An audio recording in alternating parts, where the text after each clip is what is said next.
Asalaamu calaykum saaxiibayaal kusoo dhawaada muuqaalkeena. Maanta waxaan isla eegi doonaa qaabka aad kombiyuutarkaaga ugu qaybin kartid maskaxdiisa qaybo kala duwan. Yacni hadda kombiyuutarkan waxay ka macno tahay in meesha wax lagu keydiyo ama maskaxda kombiyuutarkani hal meel ay wax ku keydiso kombiyuutarka. Marka local disk C oo keliya ayaa wax lagu keydiyaa, ma jiro markaa meelo kale wax lagu keydiyo. Faa'iidada ee leedahay midaan ayaa ah haddii ay cilad ama crash u yimaado kombiyuutarkaaga, xogtaadii ama waxyaabihii kugu muhiimsanaa oo dhan ay la guban doonaan. Markaa dabcan iyadoo midaas aan ka hortagayno waxaan samayn doonaa markaa qaybo kale hadhow, yacni ciladaas haddii ayna qabsato aan ula soo baxna markaa si fudud haddii aan markaa window ku shugayno ama haddii kaleba aynan xogteedii dhaqmaynin. Markaa ugu horreyn markaa si aad u samaystid local disk hadda keliya ayaa hadda noo samaysan. Marka si aad u samaystid waxaa soo galaysaa qaybta hadda aan ku jiro this PC. kadib this PC meeshaan ayaa ku dooran dabcan, ama computer manage meeshaan computer oo kale ayaa ku dooran, yacni dashboardkan sidaan ayaa ku dooran. Marka si aad u tagtid qaybta yacni looga soo sameeyo ama loogu soo daro qaybo badan loogu dhigo, tagaysaa meesha ay ku qoran tahay this PC. laba wada ayaa loo maraa. Marka qaybtan ugu horeyso this PC inaad right click dhahdid oo aad manage sidaas ku dhahdid, ama inaad tagtid meesha ay ku qoran tahay computer. markaa sidaas soo gashid kadib aad ka tagtid manage. markaa kadibna waxa uu keeni doonaa markaa hal dashboard oo markaa qaybtan computer management ayaa la yiraahdaa. markaa qaybtan kadib waxaad tagaysaa markaa storage meesha ay ku qoran tahay, kadibna disk management ayaad kaga dooranaysaa. markaa kadib wuxuu ku keeni doonaa meesha yacni qaybaha maskaxda kombiyuutarkaaga ay u kala baxdo. hadda meesha ugu muhiimsan ayaa markaa inaan kala qaybino C-da. yacni C-da ayaa meesha kombiyuutarka xogtiisa inta badan lagu shubo. marka sida defaultigan uu imaadaan kombiyuutarada badankooda. marka xogtan ayaa rabnaa inaan kala qaadno. hadda yacni meesha waxaa noogu badan this PC-ga GB-ga ay ku fadhiso ayaa 476 GB. marka waxaan rabnaa inaan kala jarno oo aan qayb ka qaadano oo aan gooni u dhigno. qaybtaas oo markaa hadhow haddii ay wax nagu dhacaan ama kombiyuutarkeena aan markaa dib u heli karno xogteena si fudud. marka this PC-ga aad sidaan u joogtid ayaad right click dhahaysaa, kadibna waxaa leedahay shrink volume, kadibna wax yar ayuu raadinayaa. marka wax yar uu raadina haddii waxay ku xiran tahay kombiyuutarkaaga awoodiisa si ay kala fudud yihiin, HDD ama SSD nooca uu yahay. marka wax yar sug kadibna wajahadan ay ku keeni doonaa qoraalkan yar ay ku qoran tahay shrink C. shrink C-gan wuxuu kugu soo bandhigaa markaa GB-ga yacni u bandhigan oo la isticmaali kara inta uu yahay iyo inta hadda aad rabtid inaad gooysid ama si defaultiga uu kugu doorayo. marka asiga ayaa kugu dooraya inta uu rabo inuu ka gooyo. marka waa ka dooranaysaa adiga keliya, wax yar ayaa ka jaranaysaa, inta aad rabtid ayaad gashanaysaa.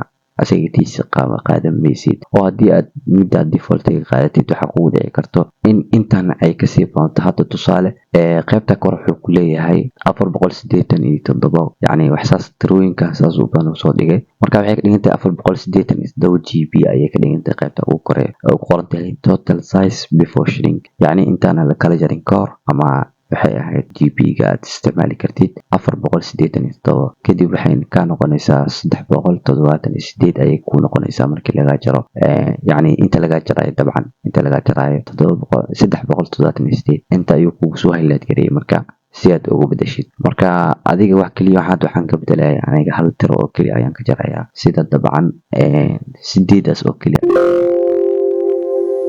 8 ayaan ka jaray. marka hadda marka kadibna hal tiro ayaan ka jaray. waxaan leeyahay markaa shrink.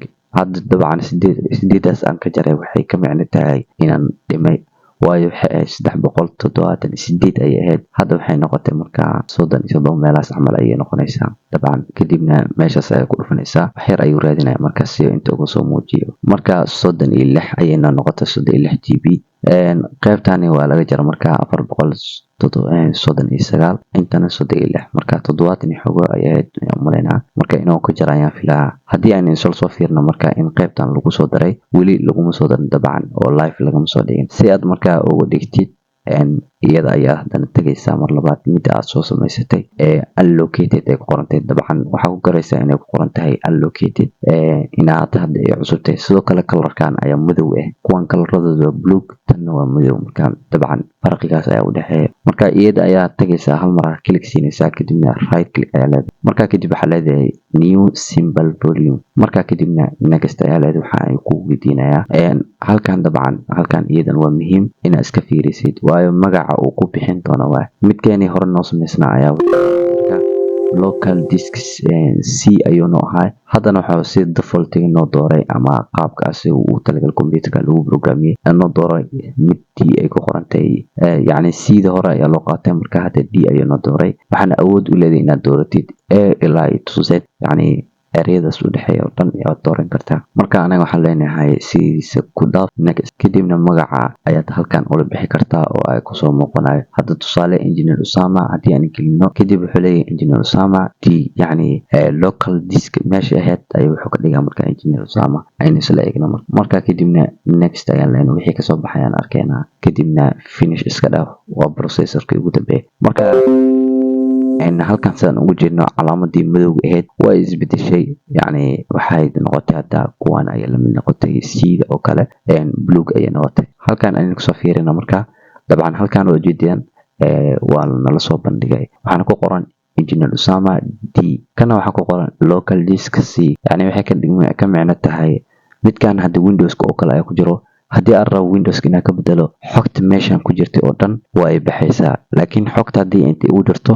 yacni Windowska qaybtan ayay ku jirtaa, qaybtan ayaa ka bedelaya, qaybtan xogta ayaa igu kaydsanaysa. hadhow marka waxaan awood u leedahay inaad qaybtan kasoo baxsado marka xogteeda. dabcan marka Windows ku shubaysana labadan qayb hadda aan kala sameeyay waa u weydiin doonaa qaybtee rabtaa inaad ku shubtid. yacni marka qaybtan haddii aan u rabo qaybtan ayaan ku shubayaa, haddii aan qaybtan u rabana qaybtan ayaan ku shubayaa. marka sidoo kale laba Windows hadda waad ku isticmaali kartaa haddii aad rabtid, yacni inaad marka Windowska Windows 10 ama Windows 11 sidoo kale waxaad ku isticmaali kartaa Windowsyada kala duwan ama iOSyada kala duwan. marka sidaan ayaa ku samaysan kartaa haddii aad rabtid inaad bartiisa ku celisid ama sidiisa aad ku soo celisid. isla processorkii aad maraynaa manage, kadibna waxaad ka tagaysaa disk C management. asaga markaa hadda aad soo samaysay, hadda midkaan soo sameyn waa engineer Usama. marka midkaan ayaad tagaysaa hal mar click ayay siinaysaa kii aad soo samaysatay ama kuwii aad soo samaysatay.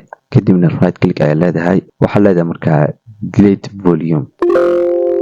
waxaan ay ku weydiin doonaa markaa yes iska dhah. kadib unlocated ayuu noqonayaa sida processorka qaabka hadda uu kusoo baxay ayuu noqonayaa. kadibna waxaad imaanaysaa midkii hadda aad kasoo jartay dabcan asalkii ahaa C da ayaan tagay hal mar click siiyay, kadibna right click ayaan leeyahay. waxaa kadib kuusoo baxi doono optionkan extend volume. marka extendga aad aadid next waxaan ay ku weydiinaya isagana next dhah. kadib yacni dabcan waa loo soo celiyay GB ka maqnaa 476 ayuu noqdo. marka hadda wuxuu 430 iyo xogo. marka aynu isla fiirina haddana inay wax meeshan ka baxeen. dabcan waad ujeedaan hal engineer Usama meeshan yaalay waa uu ka tagay. marka dabcan qaybtaysi ayaa lagu celiyay. hadda meeshan yacni GB-ga weli muusan kusoo darin. haddii aad markaa ciladaas aragtid, dabcan hal mar ayaad ka bixisaa waad kusoo laabanaysaa. marka hadda waa lagu soo celiyay GB-ga intuu ahaa 403 oo aan ka isticmaali karno oo